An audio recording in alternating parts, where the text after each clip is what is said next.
maar some 8-10 minutes.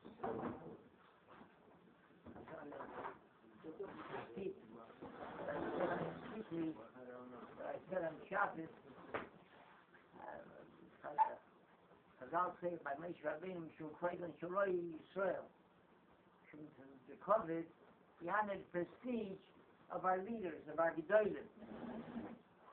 The godless, the greatness of Moshe Rabbeinu is shown forth in the Parshas Mattos, when the Negod and the Reuven, they approached it says that the Niknei Rav of Otzum, they had tremendous flocks. There were tremendous flocks, and into their hands also fell after Melchamis Midyan, there fell some very, very fertile grazing land.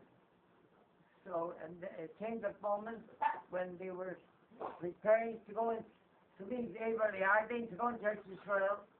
So they said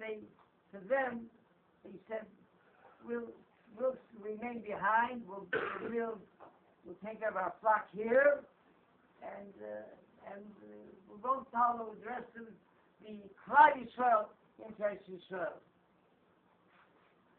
So imagine, because of a few flocks, sheep, a few cows, a few behemoths, they're ready to force it, going into Israel.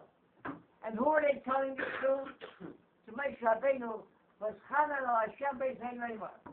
Moshe Rabbeinu, Chazal say, the word was Chanan has numerical value, the gematria of over 515 times Moshe Rabbeinu petitioned, he pleaded to let him into Israel. And the Rebbe turned him down. He denied him, he can't.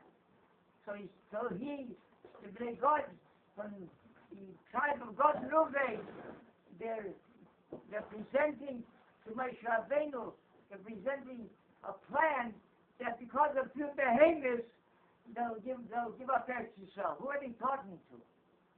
They've been giving them so much. What was his response? Was totally unselfish. It's not personal in any way. His response was the benefit he had in mind is the Klal Yisrael, everyone else.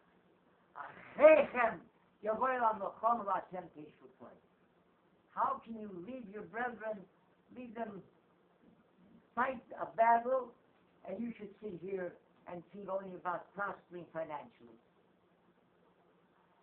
A Koil younger man is struggling poverty to the extreme. He came over to me this afternoon, and he stuffed a handful of bills in my hand. I said, what are you doing? Sit down, let me give you something. He said, the Mattos Achenu b'nei Yisrael. The situation in Israel is so very, very serious. Our hearts and minds are directed there. He said, you must continue here with Torah and Tefillah, because from here it's going to reach right up into Shamayim. He says, what I'm learning, he says, is important, but doesn't come to what goes on here. He says, this is a direct pipe. Don't deny me. He says, you must take it. He starts to run away. When on Yom Kippur at night, the Mir Yeshiva,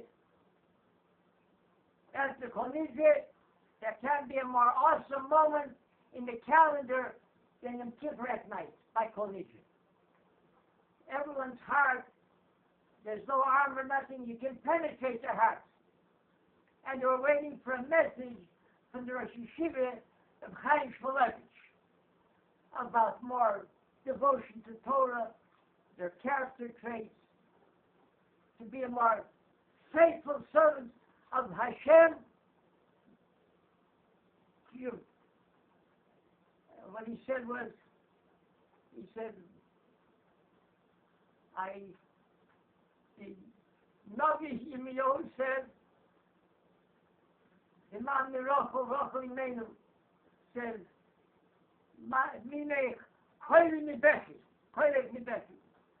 Don't cry. Hold back your voice from crying.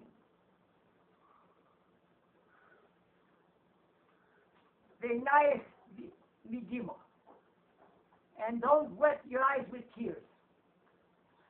The Mami Rochel tells her children, crying, don't refrain from crying and from wetting your eyes with tears. And he said to the student body, some 500 strong,